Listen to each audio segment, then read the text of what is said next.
বাংলাদেশের অর্থনীতি একসময় প্রবৃদ্ধির দৃষ্টান্ত হলেও সাম্প্রতিক সময়ে বিনিয়োগ ও ব্যবসা বাণিজ্যে লক্ষ্য করা যাচ্ছে এক ধরনের স্থবিরতা। বিনিয়োগ কমছে, উদ্যোক্তারা ঝুঁকি নিতে অনিচ্ছুক, আর ব্যাংক খাতে চলছে তারল্য সংকট। আজকের আলোচনায় থাকছে স্থবিরতার মূল কারণ, ক্ষতিগ্রস্ত খাতসমূহ এবং এই পরিস্থিতি থেকে উত্তরণের বাস্তব করণীয়। দর্শক, আপনাদের সবাইকে স্বাগত জানাচ্ছি দেশ টিভির নিয়মিত আয়োজন বিজনেস টাইমসে। আপনাদের সঙ্গে আছি আমি ডানা ইসলাম। দর্শক, আমাদের আলোচনার বিষয়বস্তু এগিয়ে নিতে আমরা আমাদের স্টুডিওতে একজন অতিথিকে আহ্বান জানিয়েছি। আমরা পরিচয় হয়ে নিতে চাই তার সঙ্গে। আমাদের আছেন ডক্টর মাজেদুল হক, অর্থনীতি বিশ্লেষক। আপনাদের স্বাগত জানাচ্ছি আমাদের স্টুডিওতে। আমি প্রথমে যেমনটা বলছিলাম যে বাংলাদেশের অর্থনীতি এক সময়ের প্রবৃদ্ধির দৃষ্টান্তে হলেও সাম্প্রতিক সময় বিনিয়োগ ও ব্যবসা বাণিজ্যে স্থবিরতা নেমে এসেছে। এই যে বিনিয়োগের স্থবিরতার প্রধান কারণ কি বলে আপনি মনে করছেন? জি, দেখেন যে বাংলাদেশের অর্থনীতিতে আপনার কিছু কিছু ক্ষেত্রে আপনার গতিশীলতা খুবই কম, আবার বলবো যে কিছু কিছু ক্ষেত্রে গতিশীলতা অনেক বেশি।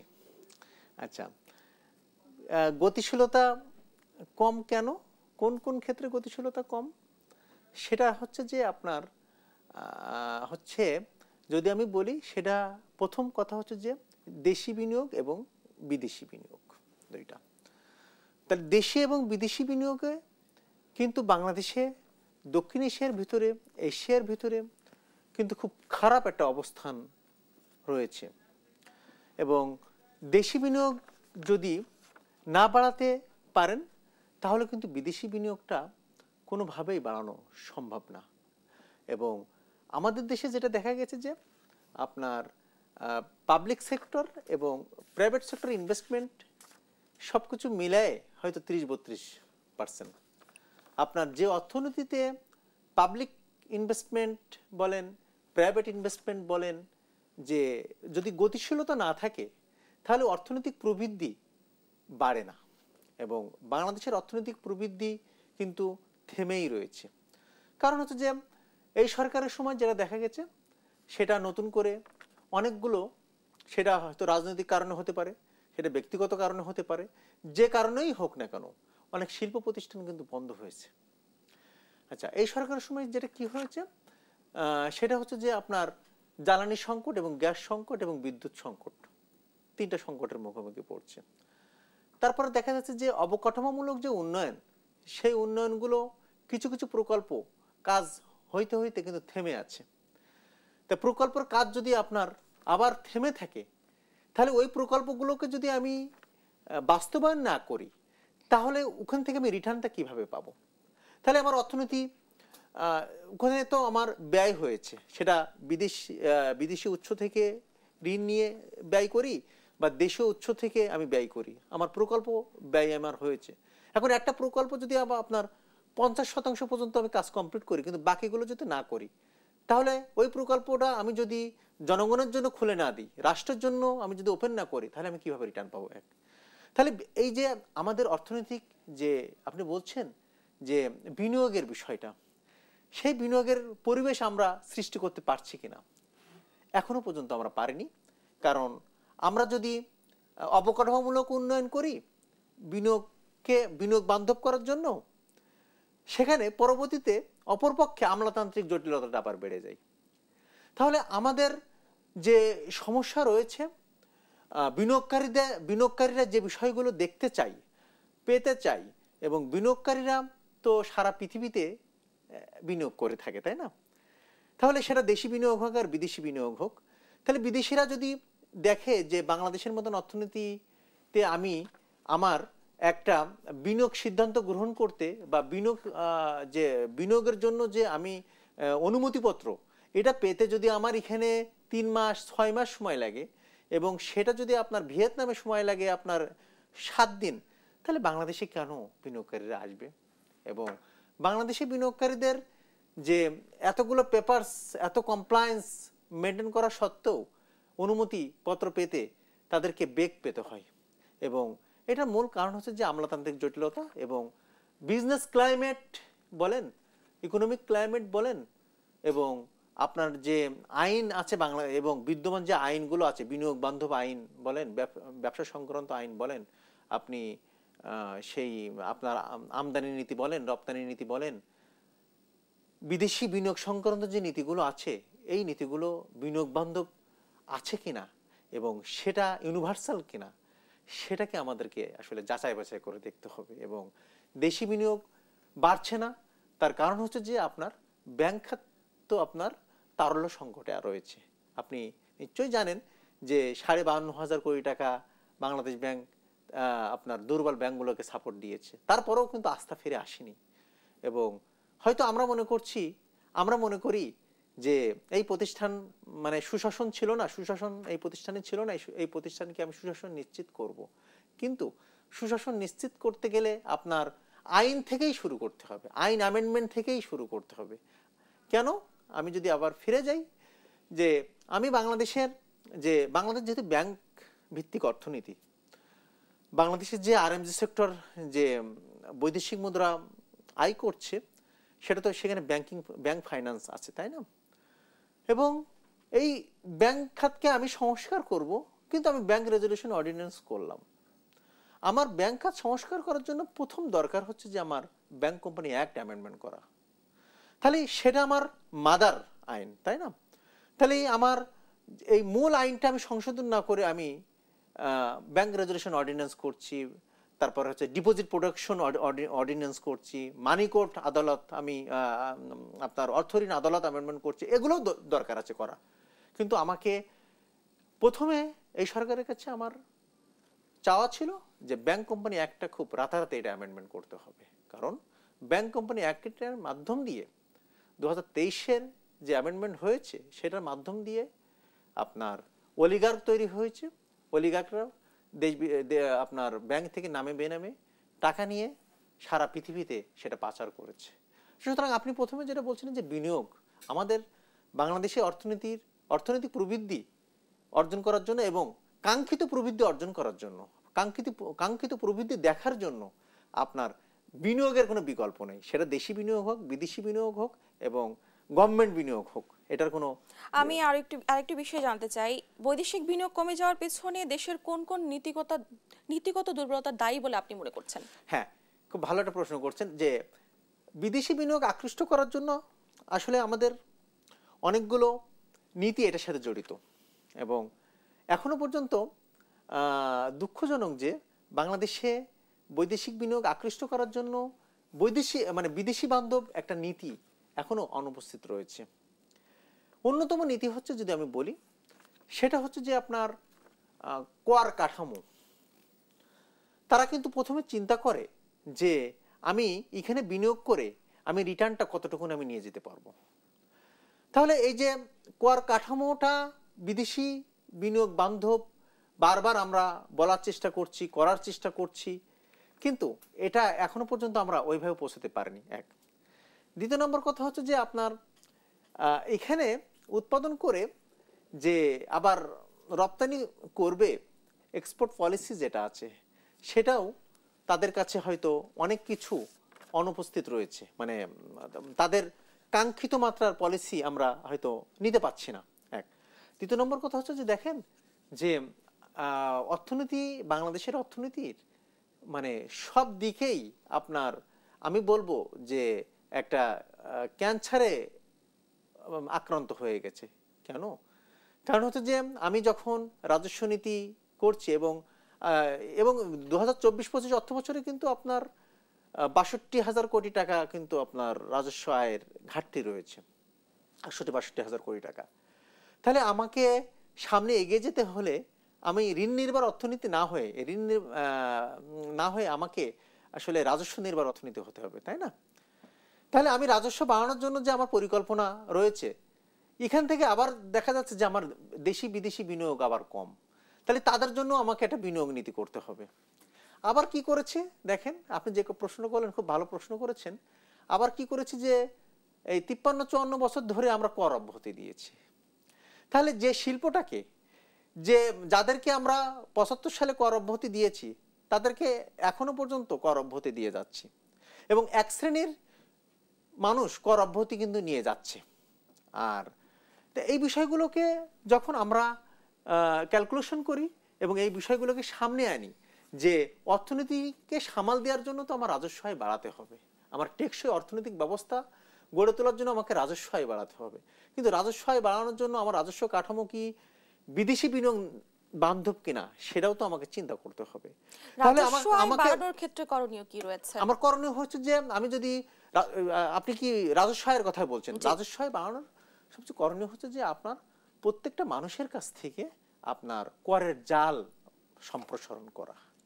আপনার কর জাল যদি আপনি সম্প্রসারণ করতে পারেন, প্রত্যেক জনের কাছ থেকে যদি আপনি রিটার্ন নিতে পারেন এবং নট জিরো রিটার্ন, সেটা 5 টাকা হোক 10 টাকা হোক যদি আপনি নিতে পারেন, তাহলে আপনার রাজস্ব আয় কিন্তু বেড়ে যাবে। এক। দ্বিতীয় নম্বর কথা হচ্ছে যে আপনার বাংলাদেশে যেটা রাজস্ব আয় হয় সেটা পরোক্ষ করের বিনিময়ে রাজস্ব আয় হয়। মানে কি, যে রুটি কিনে খাচ্ছে দোকান থেকে তার উপর আমরা ভ্যাট বাড়িয়ে দিচ্ছি, কিন্তু সেই গরিব শ্রেণীর মানুষ, দিন মজুর, তারাই রুটি খাচ্ছে, সেখানে আমরা ভ্যাট বাড়িয়ে দিচ্ছি, সেখান থেকে আমরা ভ্যাট বাড়িয়ে আমরা রাজস্ব বৃদ্ধি করছি। কিন্তু সারা পৃথিবীতে রাজস্ব আয় বাড়ানোর যে ওয়ে আউট, যে সমাধান, এই সমাধানটা কিন্তু আপনার প্রত্যক্ষ আপনার এর মাধ্যম দিয়ে আপনার এই পরোক্ষ আয় না, প্রত্যক্ষ আয়ের মাধ্যম দিয়ে আসলে আপনার রাজস্ব আয় বাড়াতে হবে।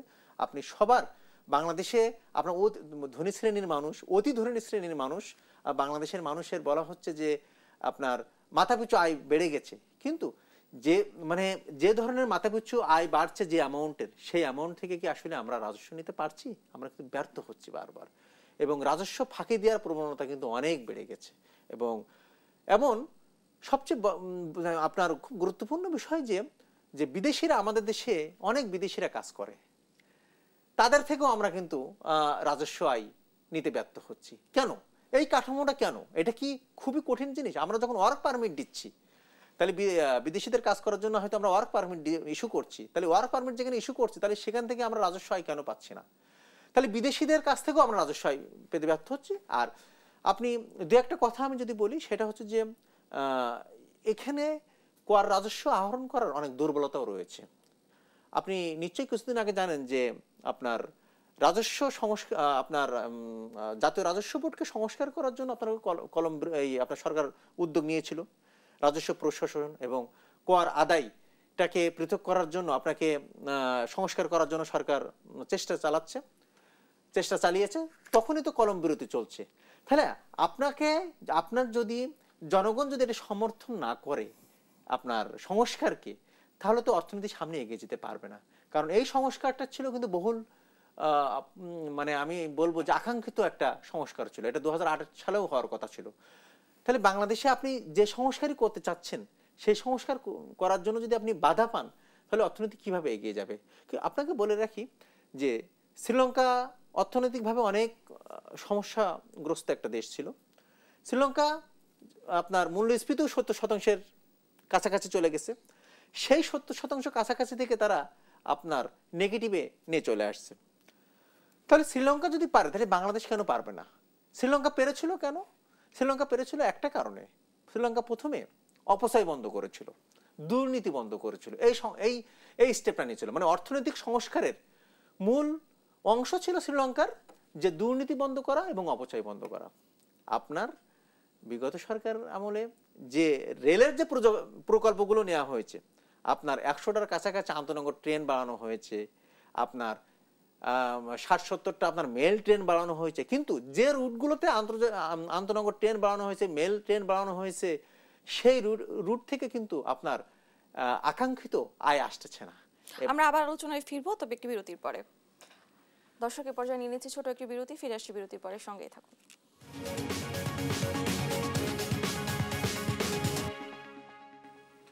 বিরতির পর সবাইকে আরো একবার স্বাগত জানাচ্ছি। আমরা ফিরে যাচ্ছি আমাদের আলোচনায়। ডক্টর মাজেদুল হক, আমি আপনার কাছে জানতে চাচ্ছি, শোনা যাচ্ছে বাংলাদেশ ব্যাংক সাংবিধানিক প্রতিষ্ঠান হিসেবে রূপান্তরিত হতে যাচ্ছে। এতে করে বাংলাদেশের ব্যাংক ব্যবস্থায় সুশাসন ফিরে আসবে কি? জি, দেখেন যে বাংলাদেশে অর্থনীতিতে সবথেকে আহত সেক্টর কিন্তু, এবং আহত এবং নিহত বলবো আমি, এই সেক্টরটা কিন্তু ব্যাংকিং খাত। এবং ব্যাংকিং খাত নানাভাবে সমালোচিত হয়েছে। সেটা ব্যক্তি খাতের ব্যাংকগুলোও সমালোচিত হয়েছে এবং রাষ্ট্রায়ত্ত ব্যাংকগুলোও কিন্তু সমালোচিত হয়েছে। এখন সমালোচনা হওয়ার পরে যখন অন্তর্বর্তীকালীন সরকার আসলো, তখন তো 14টা ব্যাংকের পর্ষদ পুনর্গঠন করা হলো।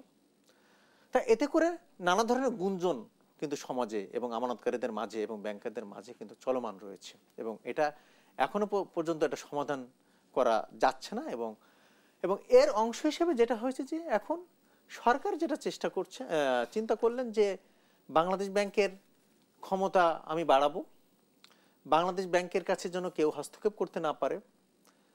এখন কি হয়েছে যে আপনার বাংলাদেশ ব্যাংককে এখন সাংবিধানিক প্রতিষ্ঠানে রূপান্তরিত করার একটা ড্রাফট হয়তো রেডি আছে, এটা এখনো ফাইনালাইজ হয় নাই। কিন্তু এতে করে এই যে সরকার যে সিদ্ধান্তগুলো নিল যে আমি সাংবিধানিক প্রতিষ্ঠান করব কেন্দ্র ব্যাংকে, তাহলে কেন্দ্র ব্যাংকে যদি আমি সাংবিধানিক প্রতিষ্ঠান করি তাহলে ব্যাংকিং সেক্টরে আমার সুশাসন নিশ্চিত হবে, আমানতকারীদের যে আস্থা চলে গেছে সেটা ফিরে আসবে, আমার যে আর এনপিএল হবে না, আর মানে খারাপ ঋণ আর মানে ড্রেনেজ হবে না, আপনার নামে বেনামে ঋণ নিয়ে হয়তো আর টাকা পাচার হবে না। কিন্তু আমার কাছে কিন্তু একটা বড় প্রশ্ন রয়েছে, সেই প্রশ্নটা এবং উত্তর আমি আপনাকে বলি। বাংলাদেশের 1 ডজনের কাছাকাছি সাংবিধানিক প্রতিষ্ঠান রয়েছে, বিচার বিভাগ থেকে শুরু করে, কিন্তু আপনার বাংলাদেশে 52-53 বছরে এই সাংবিধানিক প্রতিষ্ঠানগুলা নানাভাবে আলোচিত হয়েছে, সমালোচিত হয়েছে। অনেক সাংবিধানিক প্রতিষ্ঠান রাজনৈতিক উদ্দেশ্যে কাজ করেছে এবং এর কারণেই কিন্তু সমালোচিত হয়েছে জনগণের মাধ্যমে। তাহলে আপনি কেন্দ্র ব্যাংক এখন কেন্দ্র ব্যাংকে সাংবিধানিক রূপ দিচ্ছেন, তাহলে এতে করে যে ব্যাংক খাতে যে সুশাসন নিশ্চিত হবে কিনা সেটা আমরা কিভাবে বলবো? তার কারণ হচ্ছে যে প্রতিটা রাজনৈতিক সরকার তো আপনার অর্থ মন্ত্রণালয়ের আর্থিক প্রতিষ্ঠান বিভাগ এবং কেন্দ্র ব্যাংক ব্যবহার করেছে, এবং আমি বলবো যে হয়তো 1-2টা গভর্নর সে নিউট্রালি কাজ করেছে, কিন্তু বাকি গভর্নর তো নানাভাবে সমালোচিত হয়েছে। আর আরেকটা বিষয় হলো যে তাহলে আপনার প্রশ্নের উত্তরটা আমি দিয়ে দিয়েছি হয়তো, যে সাংবিধানিক প্রতিষ্ঠান হলেই যে সুশাসন নিশ্চিত হবে এটা বাংলাদেশে কিন্তু মানে প্রিভিয়াস রেকর্ডে কিন্তু নাই, তাই না? একটা। আর দ্বিতীয় নম্বর কথা হচ্ছে যে বলা হচ্ছে যে গভর্নর এবং ডেপুটি গভর্নরের মেয়াদ হবে 6 বছর। না, আমি কি আবার কেন্দ্র ব্যাংকে আবার আমি স্বৈরতন্ত্র কায়েম করব? আমি কি যেখানে বলা হচ্ছে যে বাংলাদেশের প্রধানমন্ত্রী হতে পারবে 2 পিরিয়ডে, আগে হয়তো মানে অনেকগুলো ছিল, মানে প্রস্তাবনা ছিল, তাই না? সরকার প্রধান কত বছর পর্যন্ত থাকবে, তাহলে এই ধরনের প্রস্তাবনা ছিল। এই ধরনের প্রস্তাবনা থেকে কেন মানে টেনুর কমানো হয়? কারণ স্বৈরতন্ত্র যখন আপনাকে স্বৈরতন্ত্র হিসেবে যখন একটা প্রতিষ্ঠান একটা দেশ যখন টার্ন নেয় বা সরকার প্রধান, তখন কিন্তু আপনার অনেক মন্দের দিকে চলে যায়, মানে প্রত্যেকটা সিদ্ধান্ত কিন্তু একটা ব্যক্তি কেন্দ্রিক থাকে, একটা রাজনৈতিক কেন্দ্রিক থাকে, তাই না? তাই সুতরাং কেন্দ্র ব্যাংকের গভর্নরের মেয়াদ কেন 6 বছর হবে, ডেপুটি গভর্নরের মেয়াদ কেন 6 বছর হবে? সেখানে কেন আমি অটোক্রেসি ক্রিয়েট করবো? খুব হাতে করে কেন অটোক্রেসি ক্রিয়েট করে এটাকে আমি আবার মানে ব্যাংকগুলোকে কেন দুঃশাসনে পরিণত করব? এটা থেকে সর্বোচ্চ কেন্দ্র ব্যাংকের গভর্নরের মেয়াদ হতে হবে 4 বছর। ঠিক আছে, এক। দ্বিতীয় নম্বর কথা হচ্ছে যে এইটার সাথে আরেকটা সংস্কার দরকার, সেটা হচ্ছে যে শুধু সাংবিধানিক কাঠামোতে রূপান্তরিত করলে চলবে না, এটার সাথে যেটা করতে হবে গভর্নর এবং ডেপুটি গভর্নরের নিয়োগের নীতিমালা থাকতে হবে। আপনি বাংলাদেশে এটা খুবই জরুরি, ব্যাংক ভিত্তিক অর্থনীতিতে আপনার ব্যাংক খাত সংস্কার করা হচ্ছে, সেই ব্যাংক খাত সংস্কারের পাশাপাশি আপনার যেটা করতে হবে সেটা হচ্ছে যে গভর্নর এবং ডেপুটি গভর্নরের যে নিয়োগ প্রক্রিয়া এবং তাদের নিয়োগ প্রক্রিয়াটা কি, এবং এই নিয়োগ প্রক্রিয়ার একটা নিয়ম থাকতে হবে। এই নিয়মটা কিন্তু বিশ্বের উন্নত দেশগুলোতে আছে, কিন্তু আমাদের দেশে সেটা, এবং প্রত্যেকটা রাজনৈতিক সরকার যেন কেন্দ্র ব্যাংকটাকে আসলে সেপারেট মানে মানে সে যেন হস্তক্ষেপ না করে, এইটার অঙ্গীকার করতে হবে রাজনৈতিক সরকারকে। এবং প্রসপেক্ট রাজনৈতিক সরকারকে আপনার নির্বাচনী ইস্তেহারে থাকতে হবে যে আমি কেন্দ্র ব্যাংকের উপরে, আমি আর্থিক খাতের উপরে আমি হস্তক্ষেপ করব না, এটা তাদেরকে আমি বলবো যে নির্বাচনী ইস্তেহারে থাকতে হবে। তাহলে কেন্দ্র ব্যাংকে আজকে যে আমি সাংবিধানিক প্রতিষ্ঠানে রূপান্তর করতে যাচ্ছি, এতে যে আমরা যে খুব সুফল পাবো এটা বাংলাদেশে কিন্তু বলা যাচ্ছে না, কারণ বাংলাদেশ এটা সুফল পেতে হলে রাজনৈতিক সরকারের অঙ্গীকার থাকতে হবে এবং রাজনৈতিক সরকারের হস্তক্ষেপ বন্ধ করতে হবে, এই অঙ্গীকার নামাও থাকতে হবে। আমি আবার একটু বিদেশি বিনিয়োগ নিয়ে কথা বলতে চাই। দেশি ও বিদেশি বিনিয়োগকারীদের আস্থা ফেরাতে কি করণীয় হতে পারে? দেশি এবং বিদেশি বিনিয়োগদের আস্থা ফেরানোর জন্য এখন যেটা দরকার, বর্তমান সময়ের কথা যদি বলি, দেখেন বিনিয়োগটা আসলে আপনার নির্ভর করবে যে আপনার সামাজিক অস্থিরতা আছে কিনা, রাজনৈতিক অস্থিরতা আছে কিনা, অর্থনৈতিক অস্থিরতা আছে কিনা, দেশের বিদ্যমান আইনগুলো বিনিয়োগ বান্ধব কিনা, আমলাতান্ত্রিক জটিলতা দূর হয়েছে কিনা, এই সূচকের কারণেই কিন্তু বিনিয়োগটা ডিপেন্ড করবে। এখন দেশে বর্তমানে যেটা চলছে সেটা হচ্ছে যে সামাজিক অস্থিরতাও চলছে, রাজনৈতিক অস্থিরতাও চলছে, অর্থনৈতিক অস্থিরতাও চলছে। এই পরিবেশের ভিতরে বিনিয়োগকারীরা কখনো সিদ্ধান্ত গ্রহণ করবে না বিনিয়োগ করতে। আপনাকে অর্থনীতিকে বিনিয়োগ বান্ধব করতে হলে প্রথমে যেটা করতে হবে, আপনাকে একটা নির্বাচনী সরকার প্রয়োজন। কারণ আপনার পলিটিক্যাল গভর্নমেন্ট ছাড়া বিনিয়োগকারীরা কখনো তাদেরকে আপনার তারা যে কমিটমেন্ট, তারা এই মানে বিনিয়োগকারীরা তো একটা দীর্ঘ সময়ের জন্য একটা কমিটমেন্ট করবে। সে কমিটমেন্টটা টু হোম কার সাথে করবে এটা? তাহলে অন্তর্বর্তীকালীন সরকার খুব স্বল্প মেয়াদে রয়েছে এবং বলা হচ্ছে যে আমরা সামনের বছর নির্বাচন দিতে যাচ্ছি, তাই না? তাহলে বিনিয়োগকারীদের জন্য দরকার আমার রাজনৈতিক সরকার। কারণ বিনিয়োগকারীরা চাই এবং যারা ঋণ দেয়, উন্নয়ন সহযোগীরা, আপনি IMF বলেন, আপনি বিশ্বব্যাংক বলেন, আপনি ADB বলেন, আপনি দ্বিপাক্ষিক যে দেশগুলো আছে, আপনি রাশিয়া বলেন, চীন বলেন, যারা আমাদেরকে ঋণ প্রদান করেন, তারাও চাই যে রাজনৈতিক সরকারের সাথেই তাদের কমিটমেন্টটা থাকবে। কারণ এই চুক্তিগুলো কিন্তু দীর্ঘমেয়াদী, 15 বছর, 20 বছর, 10 বছর দীর্ঘমেয়াদী। সুতরাং এই ভারটা আসলে এই দায়িত্বটা নিতেই হবে আপনার পলিটিক্যাল গভর্নমেন্টকে। এটা কখনো আপনার কেয়ারটেকার গভর্নমেন্ট দায়িত্ব হয়তো নিতে চাবে না, বা নিলেও বিনিয়োগকারীরা এগিয়ে আসবে না, বা ঋণ প্রদানকারীরাও এগিয়ে আসবে না। বেসরকারি খাতে বিনিয়োগ বৃদ্ধির জন্য কি করা যেতে পারে? খুব ভালো একটা প্রশ্ন করছেন, খুব সমসাময়িক প্রশ্ন করছেন। সেটা হচ্ছে যে আপনার বেসরকারি খাতের বিনিয়োগের প্রবৃদ্ধি ঐতিহাসিকভাবে খুব সর্বনিম্ন পর্যায়ে রয়েছে। 2002-03 সালেও একবার সর্বনিম্ন হয়েছিল। বেসরকারি খাতের বিনিয়োগটা কোথা থেকে যাবে? সেটা হচ্ছে যে তফসিলি ব্যাংক থেকে যাবে। বাংলাদেশের তফসিলি ব্যাংকের অবস্থা, আমি যদি বলি 30 থেকে 35টা ব্যাংকের অবস্থা যদি খুব ভালো অডিট করা হয়, তাহলে কিন্তু অবস্থা খুবই নাজুক। এবং এই 30 থেকে 35টা ব্যাংক যদি এই মুহূর্তে আপনি অডিট করেন, তাহলে দেখবেন যে আপনার নন পারফর্মিং লোন হচ্ছে যে 30%, 35%, 40%। বাংলাদেশের আর্থিক প্রতিষ্ঠানগুলো সবসময় যেটা ম্যানিপুলেশন করে ব্যালেন্স শিটটা, তাই না? ব্যালেন্স শিট ম্যানিপুলেশন করে আমরা খুব ভালো আছি এটা দেখাচ্ছি, কিন্তু বা এটা যে রেগুলেটর, সেই রেগুলেটরের পারফরমেন্স তো দেখবে সরকার, যে আমি রেগুলেটর বলছে খুব ভালো আছে। কিন্তু এই যে আপনার দেশি বিনিয়োগের যে প্রবাহ, তাহলে এটাকে আপনাকে তফসিলি ব্যাংক, কমার্শিয়াল ব্যাংকগুলোকে, রাষ্ট্রায়ত্ত ব্যাংকগুলোকে আপনাকে সুশাসন নিশ্চিত করতে হবে, জবাবদিহিতা নিশ্চিত করতে হবে। সেখানে বোর্ডের উপর অনেকটা নির্ভরশীল। তাহলে যেখানে আপনার একটা অর্থনীতিতে ব্যাংক সেক্টরে আপনাকে সাপোর্ট দিতে হচ্ছে, কেন্দ্র ব্যাংকে টাকা ছাপিয়ে সাপোর্ট দিচ্ছেন আপনি, তাহলে সেখানে সেই ব্যাংকগুলো তো আপনার নাজুক অবস্থা রয়েছে। তাহলে সেখানে সেই ব্যাংকগুলো কিভাবে বিনিয়োগ করবে? সেই ব্যাংকগুলো তো বিনিয়োগ এখন জিরো। বিনিয়োগ তারা এখন করতে পারবে না, মানে আপনার লার্জ ভলিউমে বলেন, স্মল স্কেলে বলেন, বিনিয়োগ কিন্তু তারা করতে পারবে না। কারণ এটা এখন রেগুলেটর কিন্তু তাদেরকে নির্দেশনা দিয়েই রাখছে যে আপনারা তো আর বিনিয়োগ করার ক্যাপাসিটি তো নাই। কারণ আমানতকারীদের টাকা দিতেই তো আমরা আপনাদেরকে সহায়তা করছি, তাই না? তাহলে আপনার প্রাইভেট সেক্টর ক্রেডিট গ্রোথ বাড়ানোর জন্য, ঋণ প্রবাহ বাড়ানোর জন্য আপনার ব্যাংকিং খাতকে আপনার খুব সুশৃঙ্খল ভাবে রাখতে হবে। ব্যাংকিং খাতকে আমানতকারীদের আস্থা হিসেবে রাখতে হবে।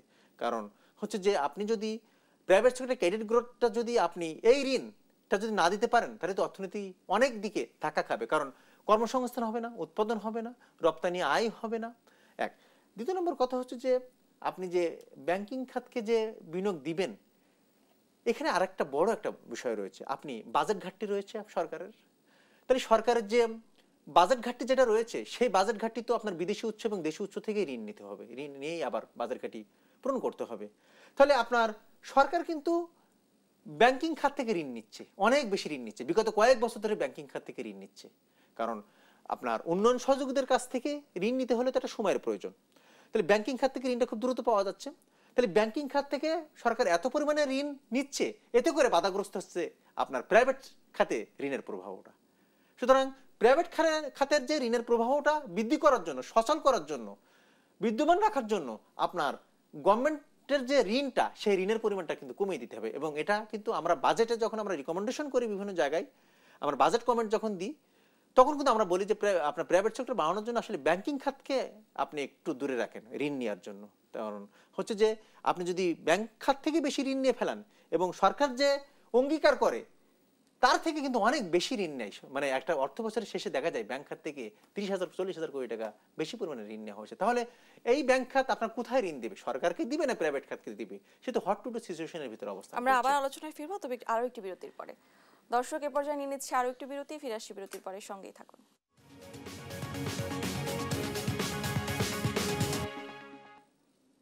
বিরতির পর সবাইকে আরো একবার স্বাগত জানাচ্ছি। আপনারা দেখছেন বিজনেস টাইমস। আমরা ফিরে যাচ্ছি আমাদের আলোচনায়। ডক্টর মাজেদুল হক, আমি আবার আপনার কাছে জানতে চাইবো, যেহেতু আমরা ঋণ নিয়ে কথা বলছিলাম, বৈদেশিক বিনিয়োগ নিয়ে কথা বলছিলাম, এক্ষেত্রে আমি আপনার কাছে জানতে চাইবো, বাংলাদেশ যেহেতু ঋণ নির্ভর হয়ে যাচ্ছে, এই ঋণ নির্ভর অর্থনীতি থেকে সরকারের বেরিয়ে আসার উপায় কি হতে পারে? দেখেন যে আমি এটা বেশ গত সপ্তাহে আমি ইত্তেফাকে কলাম লিখেছি যে ঋণ নির্ভর অর্থনীতির ভবিষ্যৎ কি, এটা নিয়ে। কারণ আমি এটা লিখতে বাধ্য হয়েছি, সিচুয়েশন আমাকে বাধ্য করছে। বাংলাদেশে দিনে দিনে যেটা হয়েছে, এবং সেটা হচ্ছে যে আমরা অনেকগুলো প্রকল্প হাতে নিয়েছি। কিছু কিছু প্রকল্প হয়তো আমরা শেষ করতে পারিনি, কিন্তু এই প্রকল্পগুলো আমরা বিদেশি সহায়তায় বলেন, আপনি উন্নয়ন সহযোগীদের কাছ থেকে বলেন, আমরা ঋণ নিয়েছি। এখন বিদেশি ঋণটা, আমি যদি প্রথম বিদেশি ঋণের কথাই আসি, বিদেশি ঋণটা এখন দাঁড়িয়েছে, বৈদেশিক ঋণ দাঁড়িয়েছে $100 বিলিয়ন। এই যে $100 বিলিয়ন, 10 লাখ কোটি টাকা, এইটার তো আমাকে পরিশোধ করতে হবে। এটার সুদ আছে, এটার আসল আছে। এবং খুব বড় আশ্চর্যজনক, এবারের যে বাজেট হলো 2024 এবং 25 এবং 26 অর্থ বছরের যে বাজেটটা হলো, এই বাজেটের যে সেকেন্ড পর্যায়ে যেটা রয়েছে, সেটা হচ্ছে যে সেকেন্ড পর্যায়ের ব্যয়, দ্বিতীয় ব্যয়, সেটা হচ্ছে যে ঋণের সুদ বাবদ ব্যয়। আপনি অবাক হবেন। এবং আমি দর্শকদের উদ্দেশ্য আসলে বলতে চাই যে বাংলাদেশ আসলে কতটা ঋণগ্রস্ত রয়েছে, যে একটা বাজেটের দ্বিতীয় পর্যায়ে রয়েছে যে ঋণ বাবদ বলেন, ঋণের সুদ বাবদ বলেন, সে ব্যয় খাতটা এক। দ্বিতীয় নম্বর কথা হচ্ছে যে আপনার এই যে ঋণগ্রস্ত হলো বাংলাদেশ, এখন যে প্রজেক্টগুলো, যে প্রকল্পগুলো আমরা বিদেশি সহায়তায়, উন্নয়ন সহযোগিতার সহায়তায় আমরা প্রকল্পগুলো আমরা চালু করেছি, প্রকল্পগুলো কাজগুলো চলমান প্রকল্পগুলো থেকে কতটুকুনি আমার রিটার্ন আসতেছে, একটা বিষয়। খুব আফসোস লাগে, কিছু কিছু শ্বেত হস্তি প্রকল্প নেওয়া হয়েছে। আপনি কর্ণফুলী টানেল, যেরকম কর্ণফুলী টানেলের প্রতিদিনের যে পরিচর্যা ব্যয়, রক্ষণাবেক্ষণ যে ব্যয়, সেটা কিন্তু প্রতিদিনের যে তার আয় হওয়ার কথা, সে আয় থেকে আসতেছে না, এক। তৃতীয় নম্বর কথা হচ্ছে যে বাংলাদেশের অর্থনীতি হয়ে গেছিল বা হয়ে গেছে অপচয়ের অর্থনীতি। কারণ আমি যখন মাতারবাড়ি প্রকল্প করলাম, আমি যখন পায়রা গভীর সমুদ্র বন্দর করলাম, তাহলে এই পায়রা গভীর সমুদ্র বন্দর আমরা পরিকল্পনা করেছি যে এটা করতে হবে, আচ্ছা ঠিক আছে। পায়রা গভীর সমুদ্র বন্দর আমি Bangladesh infrastructure development fund create করে সেখান থেকে রিজার্ভ থেকে ডলার নিয়ে আমি সেটা ব্যয় পরিশোধ করেছি। এবং আপনার যখন এই যে পায়রা যে বন্দরটা, এটা ড্রেজিং করার পরে আবার পলি পড়ছে, তাহলে এখানে তো আমার ব্যয় হয়েছে। এই ব্যয়গুলো তো রাষ্ট্র ব্যয় করছে। আচ্ছা, আমরা ঋণ নিয়ে কি করেছি? রেলের প্রকল্প করেছি, অনেক রেলের প্রকল্প রয়েছে। এটা তো জনগণ হয়তো রেল প্রকল্প সম্পর্কে মানে অবগত না, কিন্তু আমি এটা বলতে চাই, বাংলাদেশের যে রেল প্রকল্পগুলো, অনেক রেল প্রকল্পগুলো, এটা কিন্তু আসলে এটা হয়েছে যে আপনার অনুরোধের মাধ্যম দিয়ে প্রকল্পগুলো নেওয়া হয়েছে। আপনি একটা প্রকল্প নেবেন, সেখানে কি অ্যাসেসমেন্ট থাকবে না? এই ট্রেনটা আমি আন্তনগর ট্রেন আমি চালু করলাম, ময়মনসিংহ থেকে আমি চট্টগ্রামে বিজয় এক্সপ্রেস চালু করলাম। এই বিজয় এক্সপ্রেস আমার কতজন যাত্রী যাবে প্রতিদিন? এই বিজয় এক্সপ্রেসটা এখন লোকসান রয়েছে, লস প্রজেক্ট এই বিজয় এক্সপ্রেস। তাহলে এই ধরনের প্রকল্প বা রেল লাইনের প্রকল্প তো অনেকগুলো লস প্রজেক্ট আছে, এবং সেগুলো আপনার কি হয়েছে, অনুরোধের মাধ্যম দিয়ে সরকার প্রধান সেগুলো এটা এক্সিকিউশন করেছে। তাহলে বাংলাদেশের অর্থনীতি হয়েছে অপচয়ের অর্থনীতি। এই অপচয়ের অর্থনীতি এখন যে ঋণগুলো নেওয়া হয়েছে, ঋণ নিয়েই ঋণ নিয়ে প্রকল্পগুলো করা হয়েছে, সেখান থেকে তো আমার এক্সপেক্টেড রিটার্ন আসতেছে না। তাহলে এটার আমার সমাধান কি? সরকার কি করতে পারে? এখন আপনার শ্রীলঙ্কা কেন আপনার হলো, ঋণ খেলাপি হলো? কারণ শ্রীলঙ্কা কিন্তু IMF এর কাছে, উন্নয়ন সহযোগীদের কাছ থেকে ঋণ নিয়ে হাম্বনটোটা বন্দর এবং তাদের একটা বিমানবন্দর তারা রক্ষণাবেক্ষণ করেছিল, সংস্কার করেছিল, কিন্তু সেখান থেকে তারা রিটার্ন পায় নাই। পরে তারা কি করলো? তারা কিন্তু ঋণ পুনর্গঠন চুক্তি করলো, যে আপনার ঋণের সুদের হার কমানো হয়েছে, গ্রেস পিরিয়ড বাড়ানো হয়েছে। বাংলাদেশকে এখন যেটা করতে হবে, ঋণের জাল থেকে বেরিয়ে আসার জন্য, এবং ঋণের যে বৈদেশিক ঋণের যে একটা প্রেশার রয়েছে, পরিশোধের যে প্রেশার রয়েছে, এবং সেই পরিশোধের আপনাকে আরেকটা কথা বলি, ERD বলছে যে 2023 সাল পর্যন্ত যে ঋণটা নেওয়া হয়েছে সেটা 2026 থেকে 2032 সাল পর্যন্ত 4 বিলিয়নের কাছাকাছি পরিশোধ করতে হবে প্রতি বছর, $4 বিলিয়ন। তাহলে আপনি নিশ্চয়ই বুঝতে পারছেন যে কত আমরা ঋণের বোঝা কত বেশি পরিমাণে বাংলাদেশে বেড়ে গেছে। এই অনুপাতে বাংলাদেশের রাজস্ব বাড়ছে না। তাহলে বাংলাদেশের অর্থনীতি রাজস্ব আয় নির্ভর নয়, বাংলাদেশের অর্থনীতি হয়ে গেছে ঋণ নির্ভর। যে অর্থনীতিটা রাজস্ব আয় নির্ভর হতে পারে না, সেই অর্থনীতি কখনো আপনার সুপরিকল্পিত সিদ্ধান্ত গ্রহণ করা সত্ত্বেও সেটা বাস্তবায়ন করা সম্ভব না। এবং আমি বলবো যে বাংলাদেশ সরকার যেটা করবে, যে বৈদেশিক ঋণের বিষয়ে তারা ঋণ পুনর্গঠন চুক্তি করতে পারে কিনা সেটা একটু বিবেচনা করতে হবে এই মুহূর্তে। এই স্থবিরতা কাটিয়ে উঠতে সরকার, বেসরকারি খাত ও বিদেশি অংশীদারদের মধ্যে কেমন সমন্বয় প্রয়োজন? হ্যাঁ, আমাদের যে কথাটা বললেন যে সমন্বয় দরকার এবং তাদের সহযোগিতা দরকার।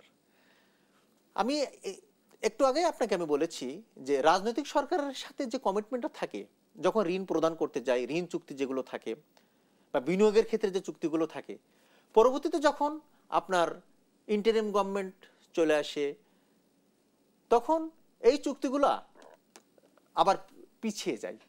কারণ আপনি রামপাল বিদ্যুৎ কেন্দ্র বলেন, আপনি আদানির সাথে যে চুক্তিগুলো হয়েছে সেই চুক্তিগুলো বলেন, বা আপনি যে চীনের সাথে যে চুক্তিগুলো হয়েছে সেই চুক্তিগুলো বলেন, ভারতের সাথে যে চুক্তিগুলো হয়েছে, আমরা এখন দেখছি না যে সমস্ত মানে ঋণ ছাড় অনেক কমে গেছে। ঋণ চুক্তি হয়েছে কিন্তু ঋণ ছাড় কিন্তু কমে গেছে, এবং 8-9 মাসে অন্তর্বর্তীকালীন সরকারের 8-9 মাসে ঋণ ছাড় কিন্তু কমেছে 60% কাছাকাছি। ঋণ প্রতিশ্রুতি ছিল কিন্তু ছাড় কমে গেছে, মানে আমি ঋণ পাচ্ছি না। তাহলে আমার যেটা দরকার সেটা হচ্ছে, দেখেন যে বৈশ্বিক অর্থনীতি এখন একে অপরের উপরে নির্ভরশীল। কারণ ভারত কিছু পণ্য আমাদেরকে দিচ্ছে, আমরা ভারতকে কিছু দিচ্ছি, চীন আমাদেরকে কিছু পণ্য দিচ্ছে, আমরা চীনকে কিছু পণ্য দিচ্ছি, আমেরিকায় আমরা কাপড় রপ্তানি করছি, আমেরিকা থেকে আমরা হয়তো মিলিটারি হার্ডওয়্যার আমদানি করছি, রাশিয়া থেকে আমরা ইউক্রেন থেকে গম আমদানি করছি, তাই না? তাহলে বাংলাদেশের পুরো মানে সারা পৃথিবীর অর্থনীতিটা কিন্তু একে অপরের উপর নির্ভরশীল। এখন আমার কাছে মনে হয়েছে যে চুক্তিগুলো আপনার দ্বিপাক্ষিক যে চুক্তিগুলো হয়েছে, বিভিন্ন প্রতিষ্ঠানের সাথে যে চুক্তিগুলো হয়েছে, উন্নয়ন সহযোগিতার সাথে যে চুক্তিগুলো হয়েছে, আপনি ঋণ চুক্তি বলেন, আপনি বৈদেশিক বিনিয়োগ সংক্রান্ত চুক্তি বলেন, বা যে কোনো ধরনের চুক্তি বলেন, এই চুক্তিগুলো কিন্তু মানে আমি বলবো যে পুনরুদ্ধার করার দায়িত্ব কিন্তু অন্তর্বর্তীকালীন সরকারের। কারণ এই সরকারও তো একটা সরকার, তাই না? কারণ আপনি তো জনগণের, আপনি তো জনগণ তো এটা দেখবে না যে কি আসলো। জনগণ চাইবে যে দ্রব্যমূল্য কম থাকুক, জনগণ চাইবে যে আমি খুব দ্রুত আমি ঢাকা চট্টগ্রাম যেতে পারি, এটা জনগণের চাওয়া, তাই না? তাহলে আপনার যে চুক্তিগুলো করা হয়েছে সেই চুক্তিগুলোকে পুনরুদ্ধার করা এবং নেগোসিয়েশন করার দায়িত্ব কিন্তু সরকারের। এবং ভূ রাজনীতির যে অংশগুলো আছে, ভূ রাজনীতিতে যদি আমরা ধাক্কা খাই বারবার, সেই ধাক্কা খাওয়া থেকে মানে বিরত থাকতে গেলে, বা ধাক্কা যাতে আমরা কম খাই, মানে এত বেশি পরিমাণে যাতে আমি, যেহেতু আমার বিগত সরকার আমলে যে চুক্তিগুলো হয়েছে সেই চুক্তিগুলো হয়তো এখন একটু স্লো যাচ্ছে, সেটা অন্য দেশ মানে এগিয়ে আসতেছে না, বা আমরাও এগিয়ে যাচ্ছি না। অনেক চুক্তি আছে কিন্তু আমরাও হয়তো এগিয়ে যাচ্ছি না।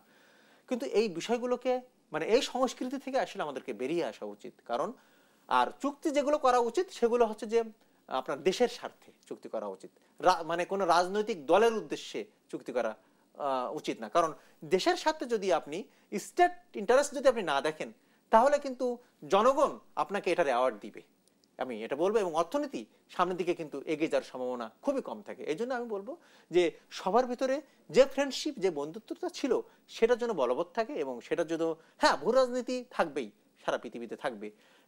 কিন্তু এটার পাশাপাশিও আমাদেরকে এটাকে মিনিমাইজ করতে হবে, মিনিমাইজ করে আমাদেরকে সামনে এগিয়ে যেতে হবে অর্থনীতির স্বার্থে, জনগণের স্বার্থে, দেশের স্বার্থে। আমরা আশা করছি সুপরিকল্পনা, বাস্তব নীতির কারণে বিনিয়োগ ও ব্যবসা বাণিজ্যের স্থবিরতা থেকে আমরা বেরিয়ে আসতে পারবো। আপনাকে অসংখ্য ধন্যবাদ আমাদের আয়োজনে যুক্ত হওয়ার জন্য। ধন্যবাদ। দর্শক, আমাদের আজকের আয়োজন এই পর্যন্তই। পরবর্তী আয়োজন দেখার জন্য আমন্ত্রণ হলো। সে পর্যন্ত সবাই সুস্থ থাকবেন, ভালো থাকবেন, দেশ টিভির সঙ্গেই থাকবেন।